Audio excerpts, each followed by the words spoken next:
बीजक रमणी प्रकरण की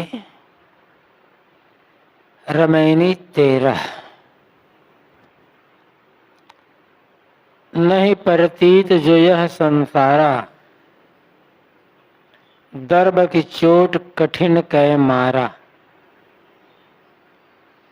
सोतो शेषो जाय लुकाई, काहू के परतीत न आई। चले लोग सब मूल गमाई, यम की बाढ़ काट नहीं जाई। आज काज जो काल अकाजा, चले लाद दिगंतर राजा। सहज बेचारे मूल गमाई, लाभ ते हानि होय रे भाई। ओछी मति चंद्रमा गवाथी, त्रिकुटी संगम स्वामी बसई। तब ही विष्णु कहा समझाई, मैथुन अष्ट तुम जीत हो जाई। तब सनकादिक तत्व विचारा, जैसे रंग परा धन पारा। भव मर्याद बहुत सुख लागा, यही देखे सब संशय भागा। देखत उत्पत्ति लागु नवारा, एक मरै एक करे विचारा। मुए गए कि काहू न कही, झूठी आस लाग जग रही। जरत जरत ते बाँच हो, काहू न कीन गुहार। विष विषय के खाए हो, रात दिवस मिली झार।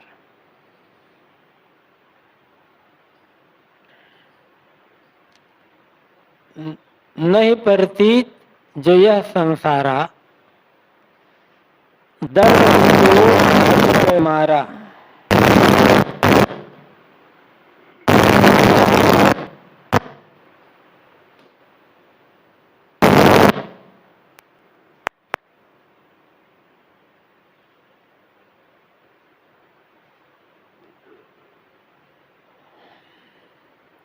दर्भ द्रव्य, धन दौलत,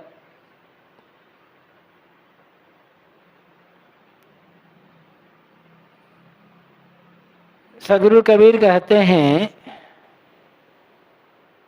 धन दौलत रुपये पैसे आदि की मार ऐसी कठिन मार है कि लोग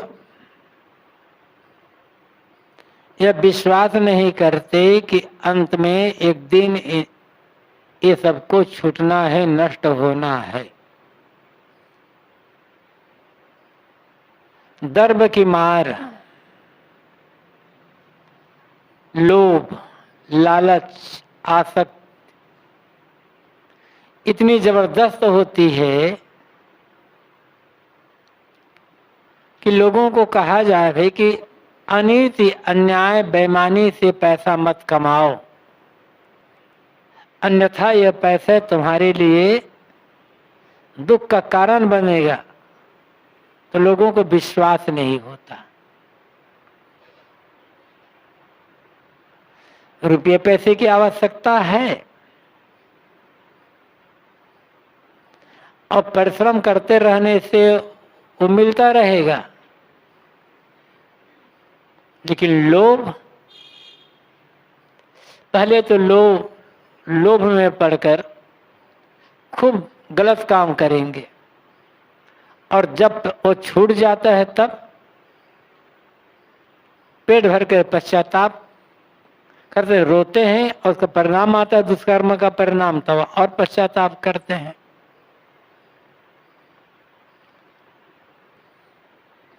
लोभ छोड़ने के लिए तैयार नहीं। साहब नहीं बरती। जब संत महात्मा या सज्जन लोग बताते हैं कि इसके पीछे जो आदमी रुपये पीछे पीछे दौड़ता है उसे कहीं भी शांति नहीं मिलेगी। धर्म का अर्थ केवल रुपया पैसा ही नहीं है। जमीन जायदाद, मठ मकान, पद अधिकार, ये सब आ जाएगा।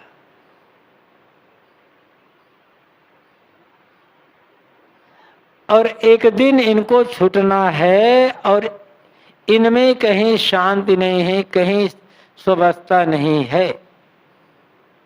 लेकिन साहब कहते हैं इस बात पर लोगों को विश्वास नहीं होता।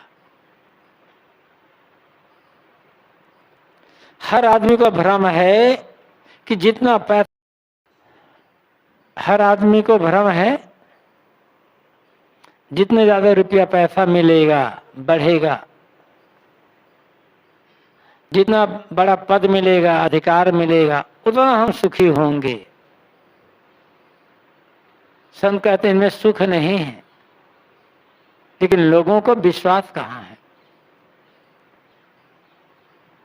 अधिकार पाने की लालसा, पद पाने की लालसा, अब रुपया पैसे की लालसा, छोड़ पाना बड़ा मुश्किल।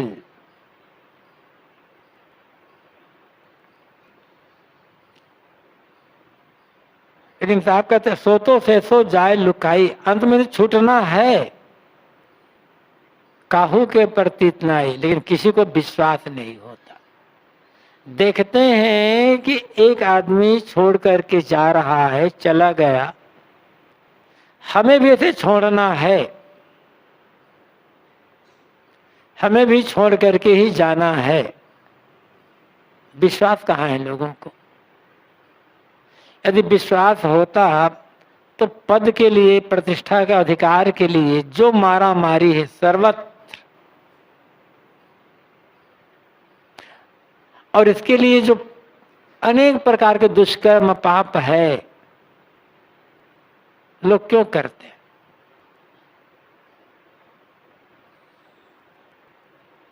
भ्रम। कहते हैं ना, दर्भ की चोर, दर्भ की जो चोट है, इसकी जो आसक्ति है, बड़ी कठिन मार है। इसमें एक बार आदमी पड़ा, फिर कोई होता है बिरला जो इस आसक्ति को छोड़ पाता है। अन्यथा दुख पर दुख भोगेगा आदमी,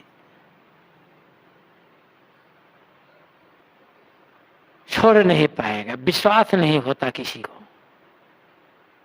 लोग केवल बाहरी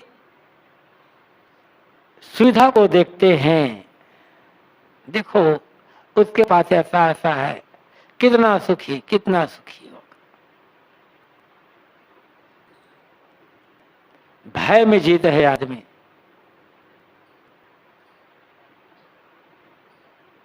इसी शहर में एक बार एक सज्जन के यहाँ गया था और कई लोग थे साथ में। थोड़ी देर बैठे, निकले तो सामने उधर दूसरी तरफ अपने दरवाजे पर एक आदमी बैठा हुआ था और 4 आदमी बंदूक लेकर के खड़े थे अगल बगल।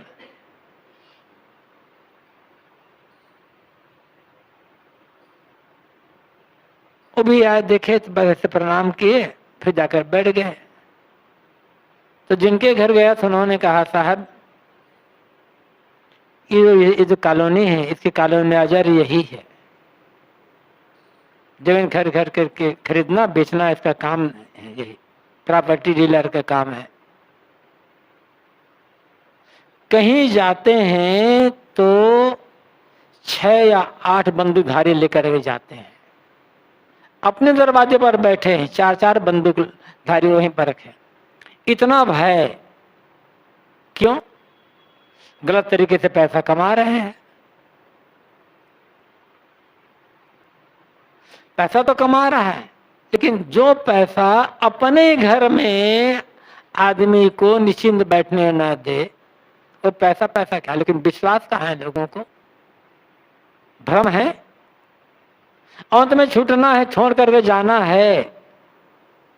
विश्वास नहीं लोगों को। चले लोग सब मूल गंवाई, यम की बाढ़ काट नहीं जाई। दुनिया में लोग इतनी असावधानी से जीवन जी रहे हैं कि सब अपने मूल को, अपने मूल धन को खो खो करके जा रहे हैं। आदमी का मूल धन क्या है, जिसको यहाँ साहब कहते हैं कि सब खो करके जा रहे हैं? विवेक विचारम, ये मूल धन है। स्वाभाविक रूप से आदमी में विवेक और विचार की शक्ति है, लेकिन आदमी न तथ्य पर विचार करता है और न ही साझुक कर विवेक करता है। मनुष्यता, मानवीयता, ये मनुष्य का मूल धन है, और संसार के पीछे जो दौड़ेगा अपने मूल धन का ख्याल उसे नहीं होगा, भूल जाएगा, खो जाएगा। भोगों के पीछे जो दौड़ेगा उसका विवेक, उसका विचार उतना ही कमजोर ठंडा होता चला जाएगा। और जो विवेक विचार छोड़ करके जीवन जी रहा है उसकी स्थिति क्या होगी, ये सहज समझा जा सकता है। सदगुरु कहते हैं अपने मूल धन, अपनी मनुष्यता को खोकर, मानवीयता को खोकर, विवेक विचार आत्म शांति को खोकर सब लोग दुनिया से जा रहे हैं। जाना तो सबको है, यहां सदा रहने के लिए कोई आया थोड़े है, सबको जाना है। लेकिन एक आदमी वह है जो अपने मूल धन को बरकरार रख करके जीता है। सब खो जाए, मनुष्यता नहीं खोनी चाहिए, मानवीयता नहीं खोनी चाहिए। और एक आदमी वह है जिसकी इसकी कोई चिंता नहीं, जिसके लिए दुनिया का भोग ऐश्वर्य ही सब कुछ है। दोनों बाहर से एक जैसे हैं, लेकिन भीतर से बड़ा अंतर है दोनों के जीवन में। अपने मानवीय गुणों को लेकर के जीने वाले बिरले होते हैं, सब उसे खो खो कर जी रहे हैं और खोकर ही चले जाते हैं। पशुवत जीवन जिए और पशुवत जीवन जी करके वैसे पशु के सवार मर गए। यम की बाढ़ काट नहीं जाई। यम बाढ़ प्रवाह, वासना का प्रवाह इतना तेज है कि लोग उसे काट नहीं पा रहे हैं, उसी में बहे चले जा रहे हैं। बाढ़ आती है, धारा बड़ी तेज हो जाती है, उस बाढ़ में जो पड़ गया निकलना मुश्किल होता है। बाहर की बाढ़ में बहता हुआ आदमी तो कई बार निकल जाता है उसको काट करके, लेकिन अंदर जो वासना का प्रवाह है, इस वासना का प्रवाह को काट पाना बहुत मुश्किल होता है। साहब कहते हैं लोग जो अपने मानवीय गुण को ही खो बैठे हैं, जिसे अपनी मनुष्यता का ही ख्याल नहीं है। मनुष्य हैं, मनुष्य शरीर मिला हुआ है, मनुष्य का जीवन मिला हुआ है, कैसे मनुष्यता का आचरण करके जीवन जीना चाहिए। आखिर मनुष्यता क्या है? जिस आदमी को इसका रंच मात्र भी ख्याल नहीं है, वो वासना के प्रवाह को काटेगा कैसे? वो तो उसी वासना के प्रवाह में बहने को जीवन मार रहा है ना। दुख पर दुख उठा रहे हैं, अशांत, चिंता सब कर रहे हैं, मेरा बहुत परेशानी है, चिंता है, तनाव में जीवन जी रहे हैं। लेकिन वासना के प्रवाह को काट पाना, निर्वासनिक होकर जीवन जीना, उसकी बात समझ में आती ही नहीं है। मूल कारण मनुष्यता का ख्याल छोड़ करके जो जीवन जिएगा वो वासना प्रवाह को न समझ पाएगा न काट पाएगा। सारी चतुराई धरी की धरी रह जाती है। आज काज जो काल अकाजा, चले लाद दिगंतर राजा। इस पंक्ति में सदगुरु कबीर सावधान करते हैं। आज काज, यदि सावधान होकर के जीवन जियो तो आज तुम्हारा कल्याण हो सकता है। सारे बंधनों को काट करके आज मुक्ति प्राप्त कर सकते हो। आज ही अवसर है। कल के भरोसे रहोगे तो रावत हैं, काल तो अकाज है।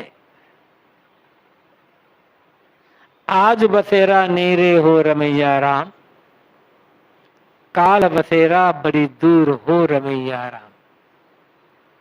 वहां साहब कहते हैं आज तो तुम कल्याण के निकट हो ना,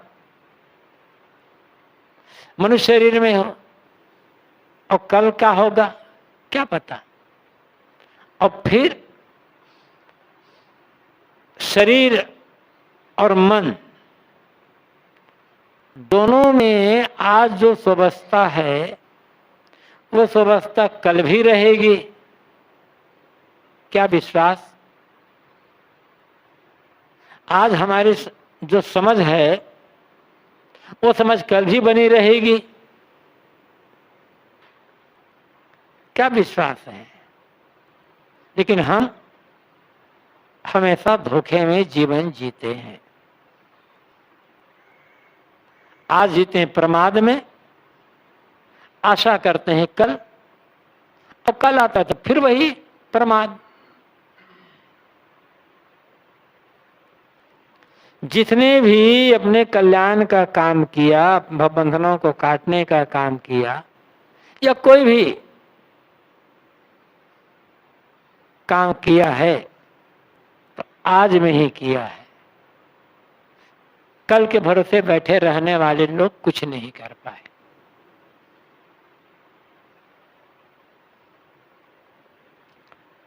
तो आज तो काज है, सारी सुविधाएं मिली है, सारी स्वतंत्रता मिली है, सब कुछ है। तो आज जितनी सुविधाएं मिली है इनका उपयोग नहीं कर पा रहे हैं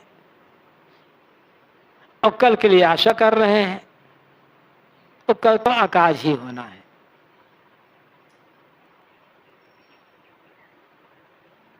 ये सुविधाएं कल रहेगी, ये व्यवस्था कल रहेगी,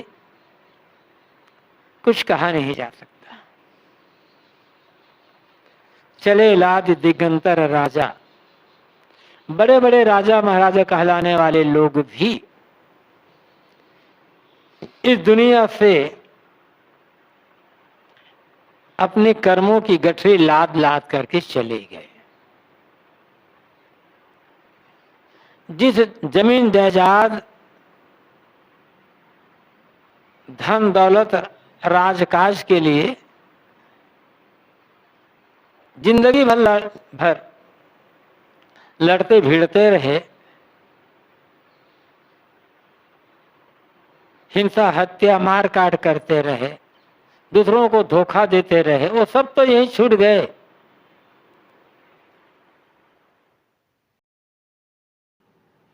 अपने कर्मों की गठरी लाद कर जाना पड़ा। साहब कहते थे तुम्हें भी जाना पड़ेगा, इसलिए आज ही कल्याण का काम कर लो। आज अपनी गठरी को पूरा नहीं खोल सको तो हल्का तो कर लो।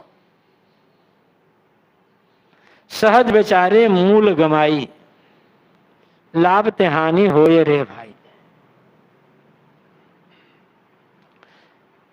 सदगुरु कहते हैं कि दुनिया के पीछे दौड़ने वाले लोग चाहते तो लाभ हैं, लेकिन इस लाभ के पीछे हानि है। आशा है तो लाभ की और परिणाम हानि। क्षणिक सुख भोग की आशा और हानि क्या है? उन्हीं में बंध जाना, परवश हो जाना, अपने मन को, संस्कारों को बिगाड़ डालना और अपना आत्मगौरव खो जाना। सबसे बड़ी हानि यही है। दुनिया के भोगों के पीछे जो जितना दौड़ेगा या पद प्रतिष्ठा अधिकार के लिए जो जितना दौड़ेगा और जितना गलत काम करेगा, आत्मगौरव नष्ट होता चला जाएगा, झूठा अहंकार में जिएगा। लगता है कि हम बड़े हो रहे हैं, बड़ा सुख भोग रहे हैं, लेकिन जितना बड़े होने का भ्रम हो रहा है उतना वो छोटे होते जा रहा है। छोट भया सबसे अधिक नेक नहीं संताप। यही तो हानि है। आत्मगौरव, आत्मस्वस्थता, आत्म शांति का नष्ट हो जाना। इस हानि को लोग हानि समझते नहीं है। थोड़े से रुपया का नुकसान हो गया, रुपया थोड़ा घट गया, सम्मान थोड़ा घट गया, सुख सुविधा थोड़ी घट गई, अधिकार घट गया, पद घट गया, मतलब बाहर की चीजें घट गई, हम हानि समझते हैं उसको और उसी हानि के बीच में एकदम परेशान रहते हैं, परेशान। इस सब के पीछे हमारा आत्मगौरव घट गया है, हमारी आत्मा शांति नष्ट हो गई है, हमारी स्वावस्था ही नष्ट हो गई है। ये चिंता कहाँ है? क्षणिक लाभ, क्षणिक सुख भोग की आशा है और क्षणिक सुख भोग का लाभ मिलता है, लेकिन मुख्य हानि समझ नहीं पाते। ये सहज बेचारे मुझसे आप कहते हैं ये दुनिया के पीछे दौड़ने वाले लोग, दुनिया के भोग ऐश्वर्य के पीछे दौड़ने वाले लोग बेचारे बड़ी सरल ढंग से देखते देखते कहना चाहिए अपने मूल धन को खो बैठते हैं।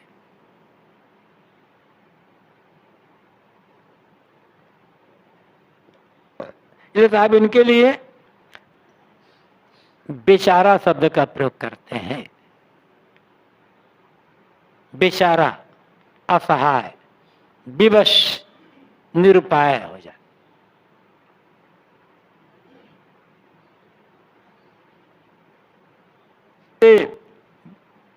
दुनिया के भोग ऐश्वर्य के पीछे दौड़ने वाले लोग बेचारे अंत में असहाय हो जाते हैं और देखते देखते अपना मूल धन खो जाते हैं। आशा तो थी इन्हें लाभ की, लेकिन अंत में हानि हाथ आती है। अब यहां तक 5 पंक्तियों में सदगुरु कबीर एक बार मानो खाने जाल वाली बात बताए। जो लोग भोग ऐश्वर्य के पीछे दौड़ रहे हैं, जिनके मन में बड़ा लोभ है, वो कोई हो, चाहे साधु हो चाहे गृहस्थ, जितना लोभ में पड़ेगा भोग ऐश्वर्य के, उतना ही वह अपने आप को खोता जाएगा, उसकी आत्मस्वस्था उतनी नष्ट होती चली जाएगी, विवश हो जाएगा वह।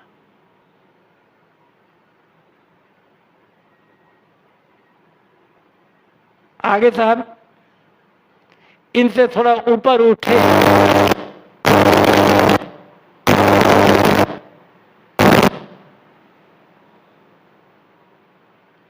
इनसे थोड़ा जब ऊपर उठे, अध्यात्म साधना के मार्ग में आगे बढ़ना चाहे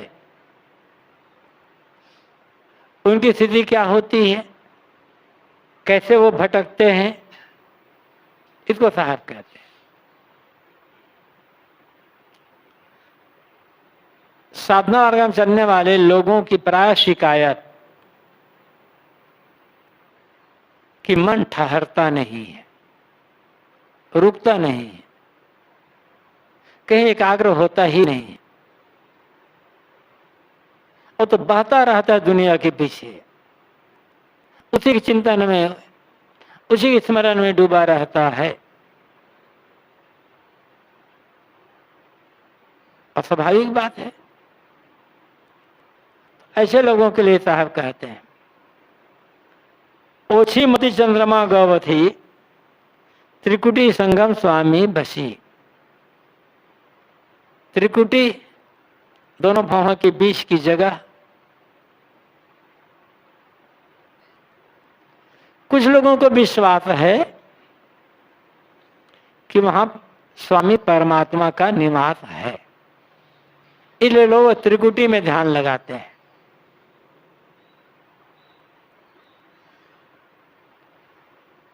तो त्रिकुटी में परमात्मा का निवास है, जब लोगों ने बताया, किसी गुरुओं ने या साधकों ने बताया, तब कुछ लोगों ने वहां पर ध्यान लगाना चाहा।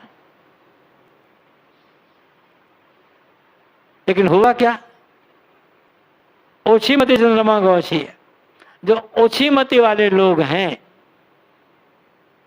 उनका चंद्रमा डूब गया।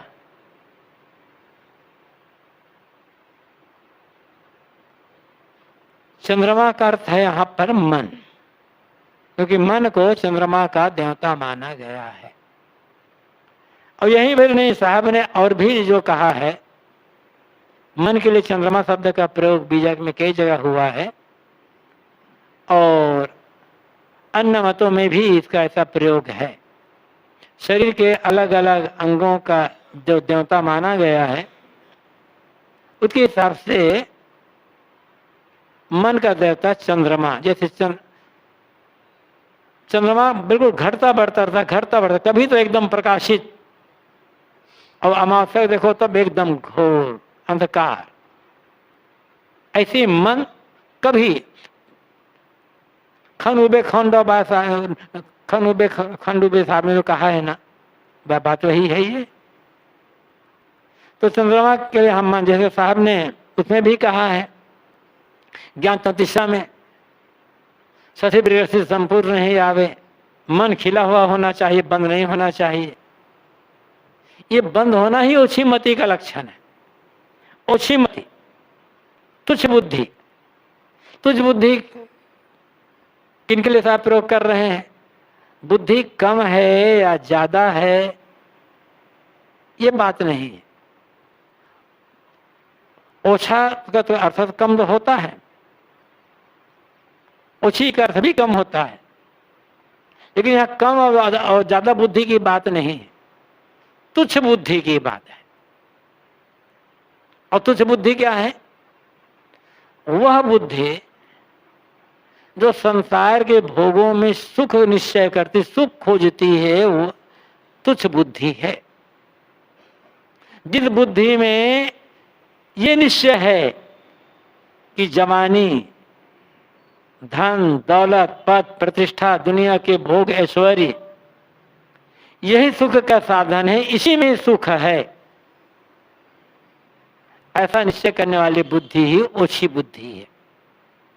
और तो जिनकी बुद्धि में धन दौलत ही, दुनिया के भोग ऐश्वर्य जीवन का लक्ष्य है,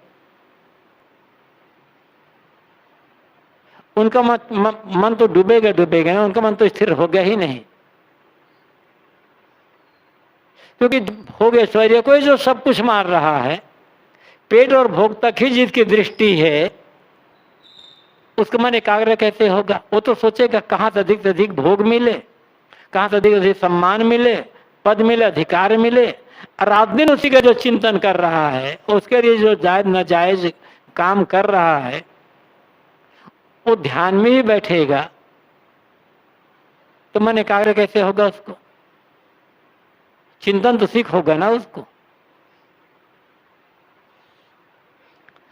तो त्रिकुटी में परमात्मा बसता है,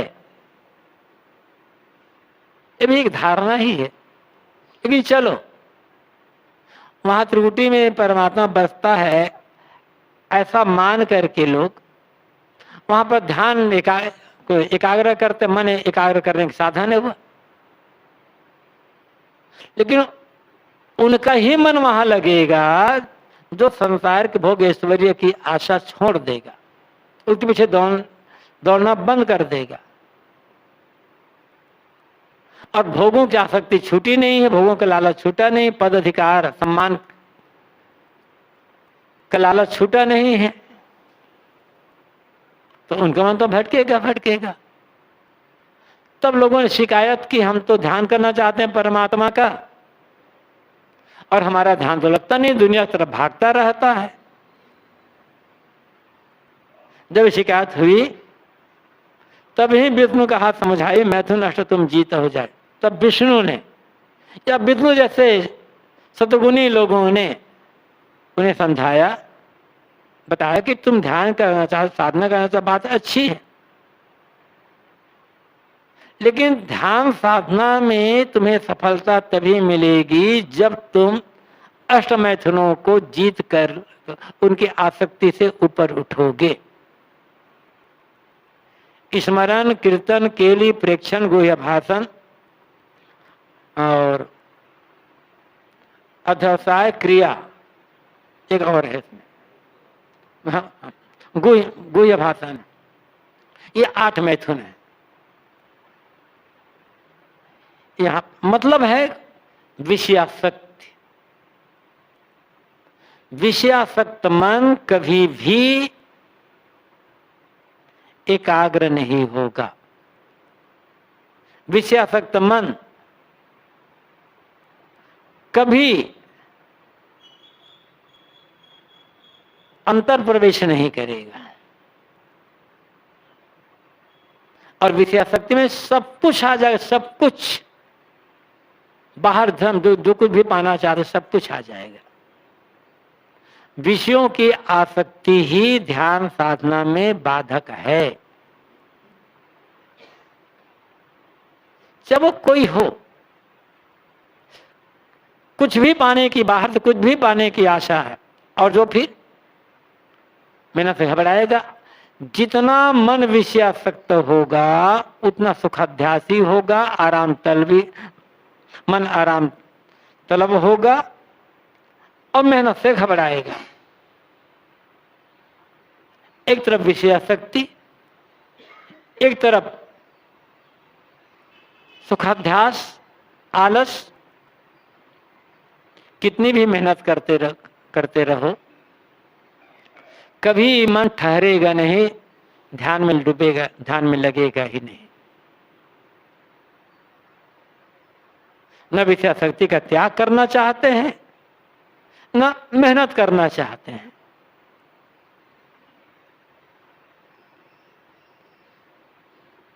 तो ध्यान कैसे लगेगा? तब साधकों को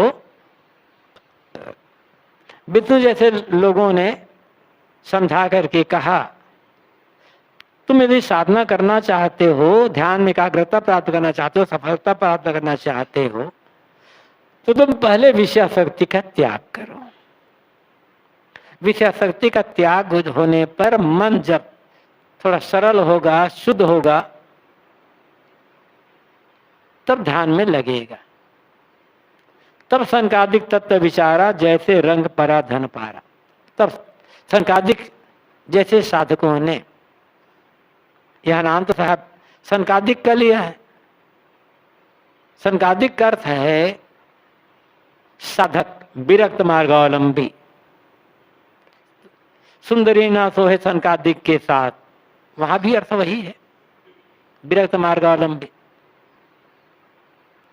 साधक।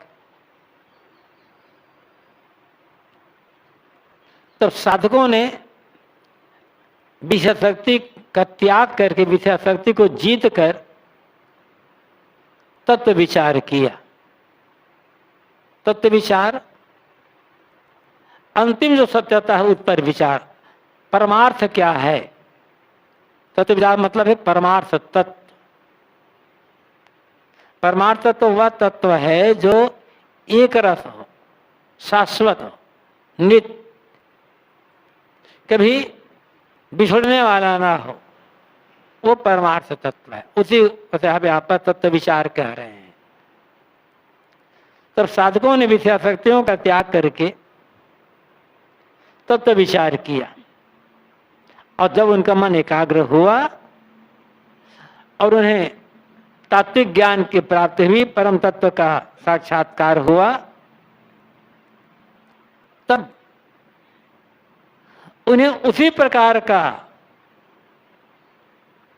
आनंद मिला, आनंद का अनुभव हुआ, सुख का अनुभव हुआ, जैसे रंग पड़ा धन पारा।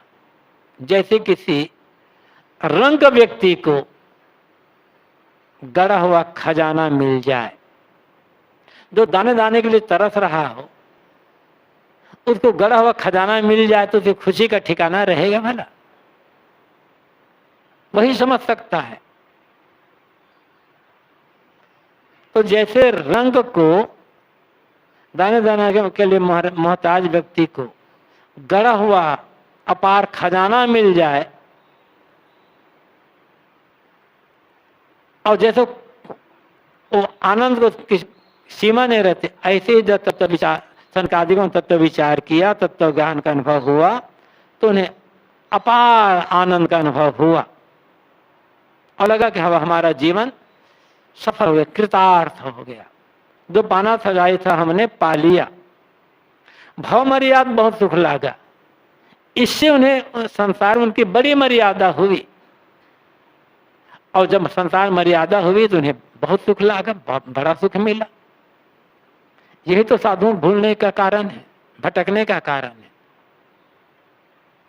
जो भी घर गृहस्थी का त्याग करके साधु मार्ग में आ जाता है, आते ही मर्यादा शुरू हो गई, आते ही पूजा, आते ही सम्मान, आते ही प्रतिष्ठा, आते ही लोग हाथ जोड़कर महाराज जी कह करके विनय वंदना कर रहे हैं। और विनय वंदना में भूलते चले गए, वाह हम तो बड़े साधु हो गए, अब तो करना कुछ नहीं है। साधुओं के भटकने का महारोग, जिसके लिए आया साधना के लिए, वो साधना तो बर्बाद है। अब साधना करके क्या करेंगे? बैठे बैठे खाने को मिल रहा है, भगत लोग आते हैं, पूजा भी मिल जाती है, सम्मान भी मिल जाता है, कई बार आरती वंदना भी हो जाती है। अब कमी क्या रह गई हम में? फिर किसके लिए सत्संग करें, किसके लिए साधना करें, किसके लिए ध्यान चिंतन करें? वो तो मिल ही रहा है। ये मान सम्मान का मिलना, पूजा प्रतिष्ठा का मिलना, ये मान लिया जाता है ये हमारे जीवन का लक्ष्य है। अब ये हमारे घटने ना पाए। कैसे और मान सम्मान मिले, कैसे अधिक पूजा मिले? अब रात दिन सारा चिंतन इसी में। लेकिन यहां तो बात उन लोगों के लिए है, तो आप कहते हैं भव मर्याद, जब तत्व विचार किया, उनका मन एकाग्र हुआ, ध्यान और साधना में बैठने लग गए, तो संसार में उसकी बड़ी मर्यादा हुई का धन्य है इनका जीवन। ऐसा है। अब जब लोगों से मर्यादा मिली, प्रतिष्ठा मिली, तो उन्हें बहुत सुख लगा। अब यहां से आप व्यंग करते हैं, यही लेखे सब संशय भागा। उनके हिसाब से जब संसार में उनकी मर्यादा हुई, बड़ा सुख लगा, मिला, तो उनके हिसाब से उनका सारा संदेह दूर हो गया। अब लगा कि अब हमें जो पाना चाहिए था पा लिए, अब हमारा कुछ करना बाकी नहीं रह गया। ये संदेह भागना है।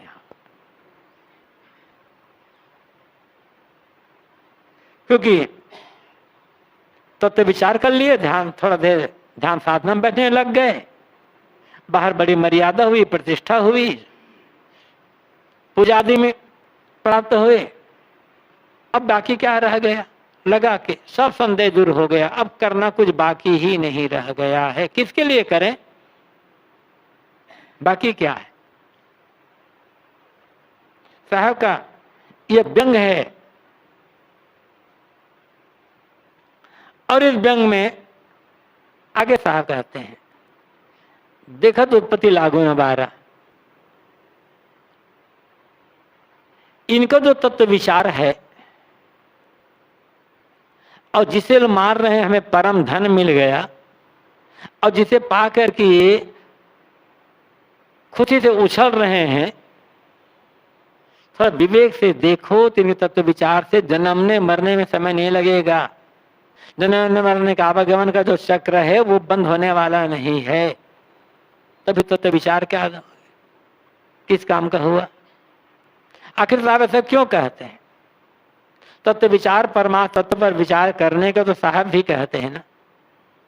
तो संकादिकों के तत्व विचार पर साहब क्यों कह रहे हैं कि इनके तत्व विचार से जन्म मरण में विलंब नहीं होगा था, ये चक्र छूटेगा नहीं। संकादिकों का जो तत्व विचार है उसमें बहुत सारा भ्रम है, भ्रमपूर्ण है वह, कि वहां योग भोग बंधन मोह जड़ चेतन सब कुछ एक में मिला दिया गया है। जैसे 8वें रामायणी में जो साहब ने कहा था तत्वमसि इनकी उपदेशा, क्योंकि वहां पर सब कुछ को एक में मिला दिया गया है। वहां जड़ और चेतन का, आत्मा अनात्मा का, भोग और मोक्ष का कोई विवेक ही नहीं रह गया। चाहे भोग करो, जब आत्मज्ञान हो गया, अच्छी तरह से बात समझ में आ गई कि मैं शुद्ध ब्रह्म हूं, मैं अहम ब्रह्मास्मि, मैं ब्रह्म हूं, ये सारा संसार मेरा ही खेल है, मेरा ही रूप है। इस प्रकार का दृढ़ निश्चय मन में हो गया, फिर चाहे भोग करो चाहे योग करो। भोगे युद्ध सदा सन्यासी, युद्ध श्री का भोग करते हुए भी ब्रह्मज्ञानी सन्यासी मुक्त है। जैसी भी तैसी है नारी, चाहे दीवार पर हाथ फेरो चाहे इतनी शरीर पर हाथ फेरो, कोई फर्क नहीं पड़ने वाला। इसके लिए यहां साहब कह रहे हैं इनका तत्व विचार में तो कुछ है ही नहीं। भोग क्या, सब बराबर, जड़ चेतना सब बराबर। ये तो ज्ञान को अज्ञान मान, जैसे जिन्हें ये ज्ञान का तो अज्ञान हो गया। फिर इसलिए तो आपने आगे भी कह दिया है, संकादिक भूले भमर भोए लग 84 जोइन जोए।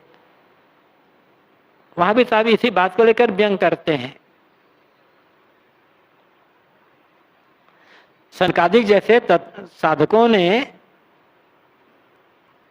यहाँ संकादिक से तात्पर्य खाली सनत सनातन सनत कुमारी, इनसे मतलब नहीं है। साधक, त्यागी, विरक्त, विषय शक्ति का त्याग करके तत्व विचार तो किया और ये मान लिया कि जिसको मैं पाना चाहता हूं परम तत्व आत्मा वो मैं हूं, और सारा संसार ही मेरा स्वरूप है, मैं सर्वत्र व्याप्त हूं, इसमें कुछ है ही नहीं। भोग त्याग, इसलिए साहब कहते हैं तत्व विचार तो हुआ, लेकिन देखो तो तुलागन बात, थोड़ा विवेक से भी देखो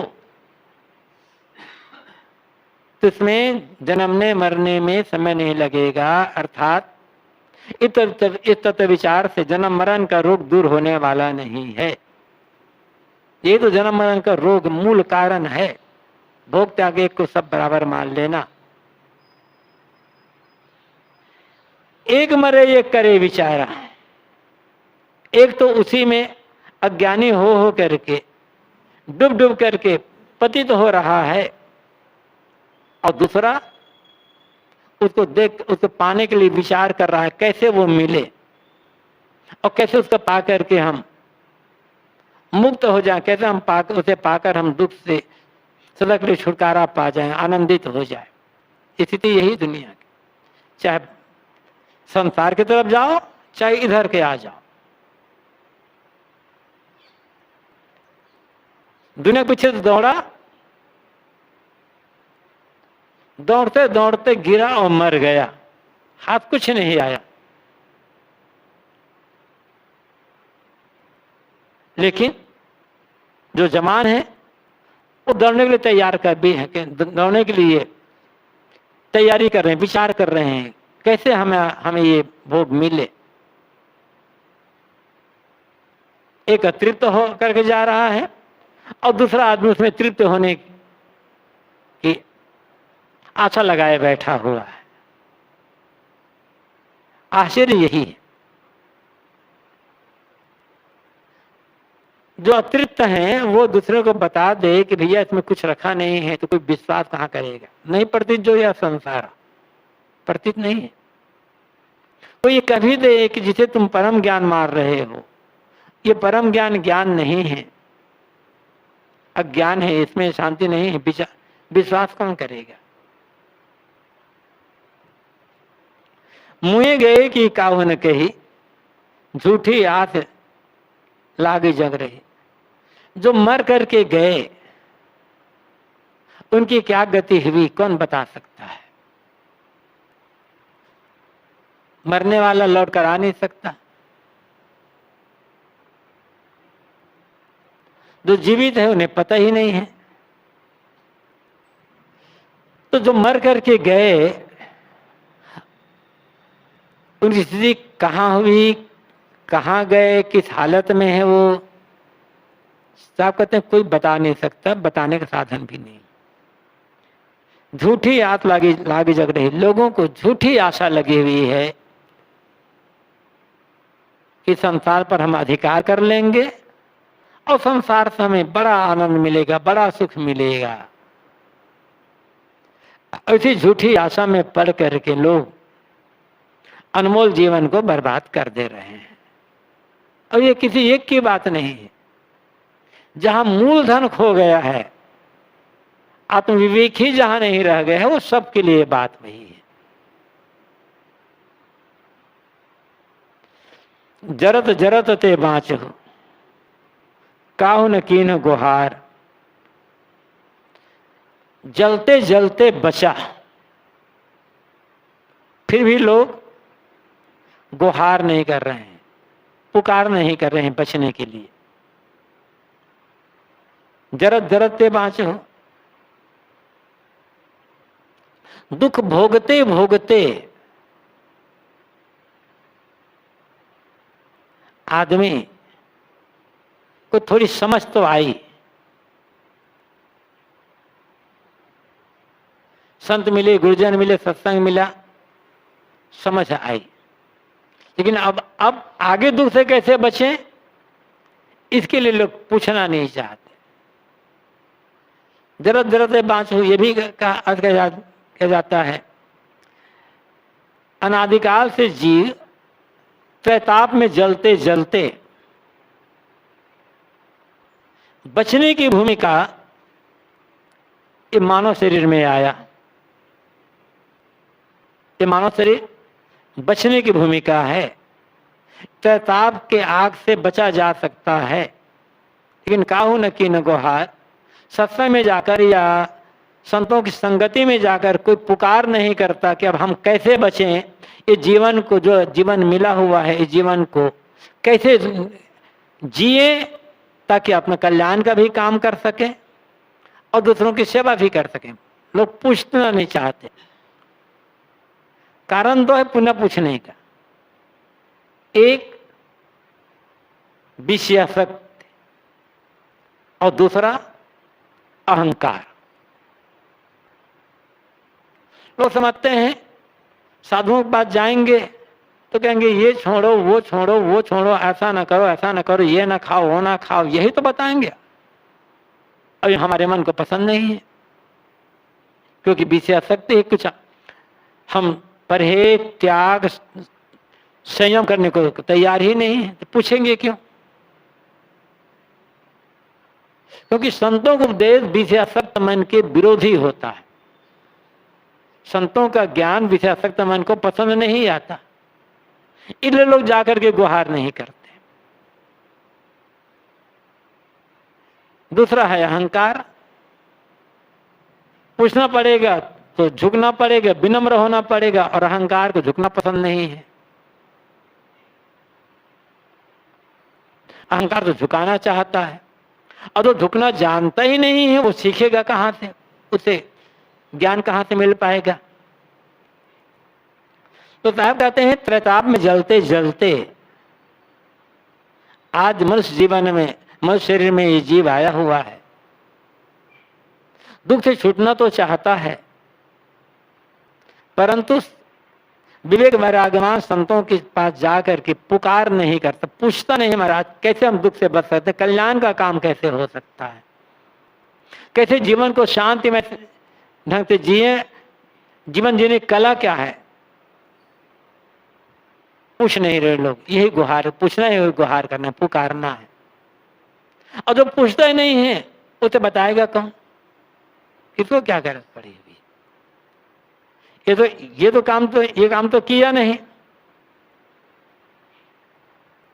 कि कल्याण का मार्ग क्या है, सुख से जीने का रास्ता क्या है, आत्मस्वश होकर कैसे जीवन जिया जा सकता है, ये तो पूछा ही नहीं। किया क्या, विष विषय के खाए हो रात दिवस मिले जा, रात दिन सुबह शाम लेकर के विष के समान जो भयंकर दुखदायी है, उन्हीं विषयों को भोगने में लोग लगे हुए हैं। खाने का मतलब यहां पर भोगना है।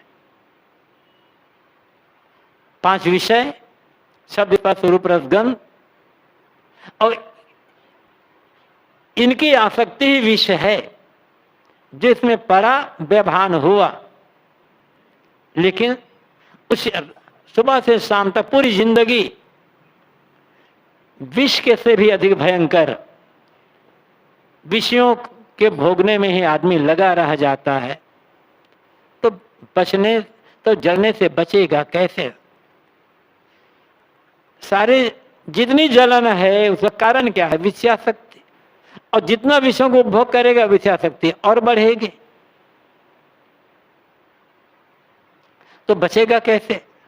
न संतों संगति में गया, न पूछा, और न ही विषयासक्ति का त्याग किया, तो रास्ता ही बंद हो गया है।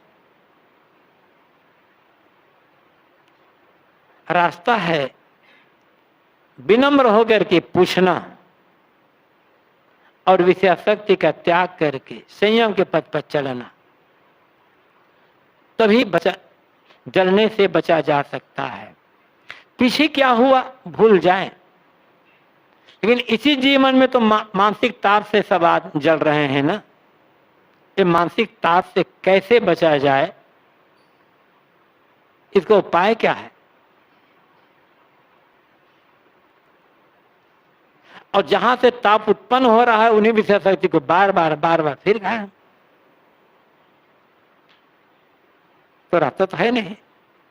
रास्ता है बस झुकना और विषयासक्ति पर परहेज करना, संयम करना। लेकिन नहीं पड़ती दुनिया संसार है, लोगों को विश्वास नहीं इस पर। उन्हें तो विश्वास है भोगों में ही सुख है, यही जीवन का लक्ष्य है। तो ऐसे लोगों को संतों की वाणियों पर विश्वास नहीं होता, और जो हम विश्वास ही नहीं है वहां मन रुकेगा नहीं। मन वहां ठहरता है जहां विश्वास होता है। अब विश्वास नहीं, कितनी अच्छी से अच्छी चीज हो, अच्छी से अच्छी बात हो, मन वहां ठहर नहीं सकता। इसीलिए सभी लोग रात दिन परेशान हैं, दुख में पीड़ित हो रहे हैं। और जिन्हें विवेक वैराग्यवान संत गुरुजनों की वाणी पर विश्वास है, और जिन्होंने विनम्रतापूर्वक जाकर वहां पुकार किया और विषयासक्ति का त्याग कर परहेज के संयम मार्ग पर चला, वही जलने से बचा, वही जीवन को सही से जिया और उसी को उद्धार हुआ।